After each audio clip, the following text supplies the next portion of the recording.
comment allez-vous? Vous allez bien? Allez, vous êtes prêts pour une nouvelle séance de français? Allons-y. Aujourd'hui, on commence la séance numéro 14 avec une leçon d'orthographe. Qu'est-ce qu'on va voir aujourd'hui, maîtresse? Allez, aujourd'hui, on va voir les lettres que l'on n'entend pas. Qu'est-ce qu'on va voir? Les lettres que l'on n'entend pas. Est-ce qu'on les voit, maîtresse, ces lettres-là? Oui, mes petits enfants.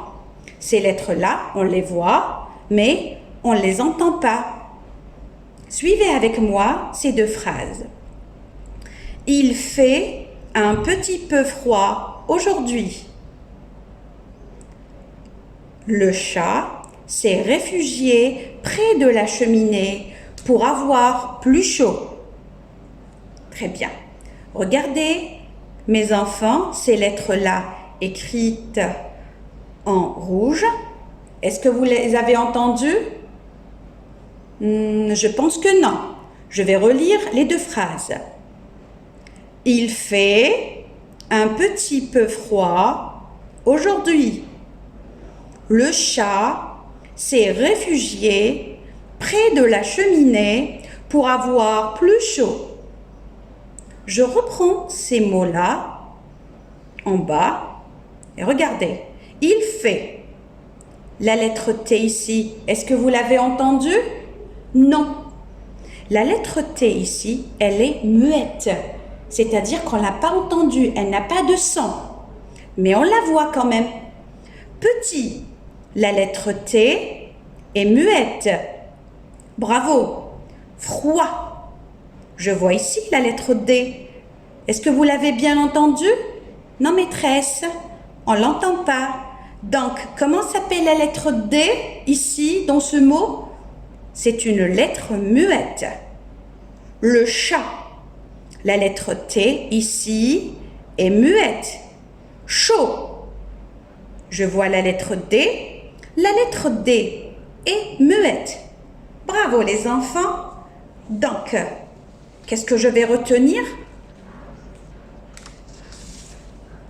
Je retiens que certains mots se terminent par des lettres que l'on voit, mais que l'on n'entend pas.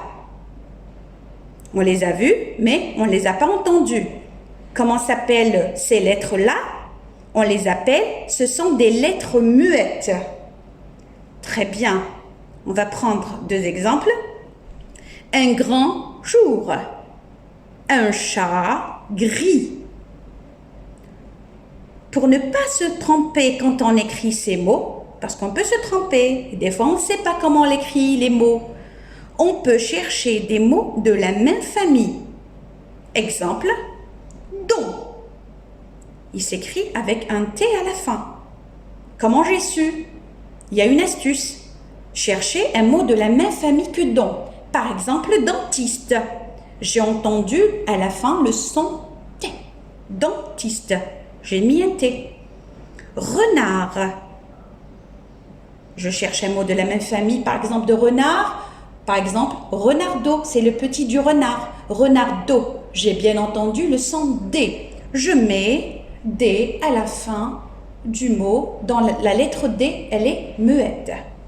Voilà. Il y a une autre technique aussi, mes enfants, pour le savoir, c'est transformer le mot au féminin. Exemple, petit. Petit. Pourquoi j'ai mis T à la fin?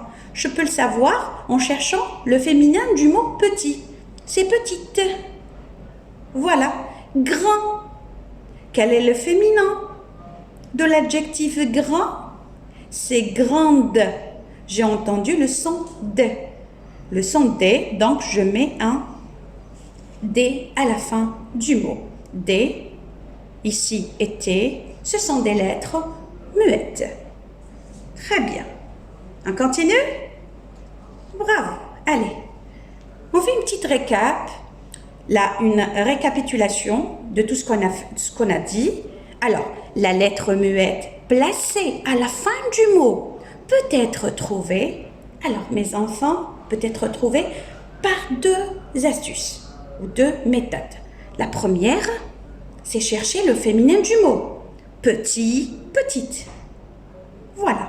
Il y a une autre méthode aussi, c'est chercher un mot de la même famille. Chocolat, un mot qui se termine par T.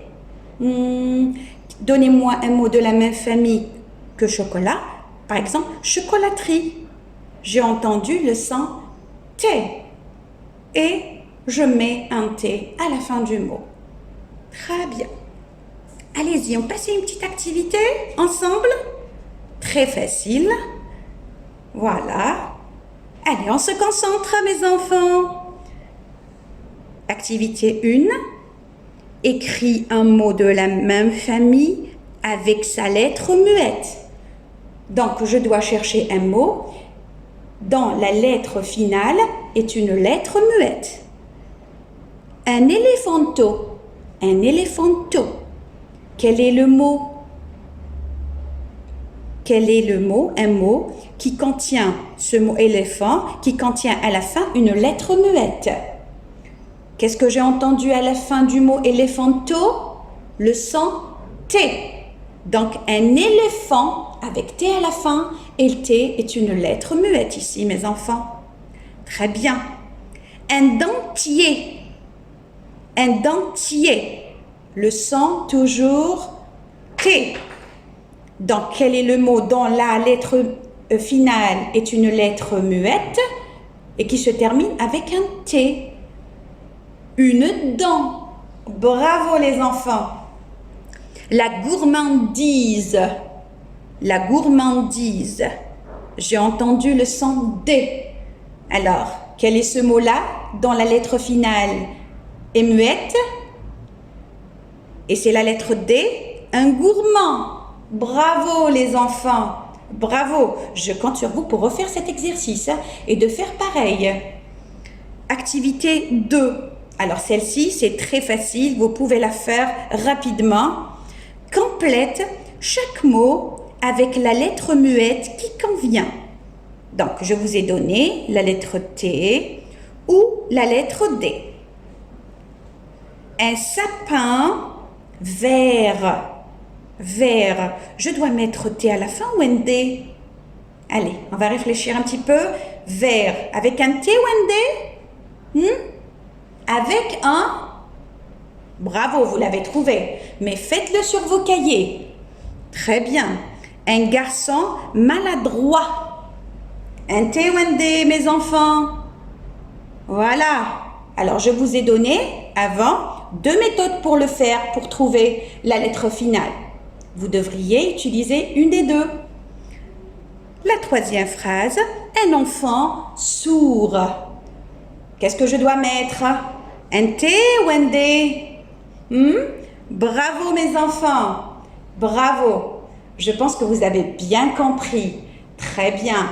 Alors, je compte sur vous pour terminer vos exercices. Je vous revois la séance prochaine. Au revoir mes enfants. Prenez soin de vous.